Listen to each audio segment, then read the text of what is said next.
என்ன பிரச்சனை? வியாபாரத்தில் ரொம்ப நஷ்டமாக இருக்குது சாமி. தொழில் உடைய மாட்டேங்குது, ரொம்ப முடக்கமாக இருக்குது. நீங்கள் தான் சாமி ஏதாவது வழி பண்ணணும். உன் வியாபாரத்தில் சந்திரன் சைடில் இருக்கு. ஆமாம் சாமி, ஆமாம் சாமி. குறுக்கில் உட்காந்துருக்கீங்க. ஆமாம் சாமி, ஆமாம் சாமி. கவலைப்படாத, உன் வியாபாரத்தில் இன்னும் 2 நல்ல கூட்டம் அமோகமாக வரும். இல்லையா சாமி? ரொம்ப சந்தோஷம் சாமி. இந்தா இதை கொண்டு போ. நானே முத போனி பண்ணுறேன். சாமி நீங்களா?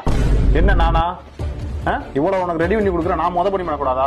நான் மட்டும் இல்ல, என் குடும்பத்தோட கூட மொத்தமா உட்கார வேண்டாம். அதுக்கு மேலே போஸ்ட் சாமி. வியாபாரம் நல்லா ஒன்றா எனக்கு போய் சாமி.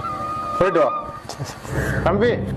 சாமி என்ன வியாபாரம் பார்க்க சொல்லவே இல்லை. உங்கள் சுடுகாட்டில் பொண்ணே இருக்கிறேன் சாமி. உங்கள் சுடுகாட்டில் பொண்ணே இருக்கிறேன் சாமி.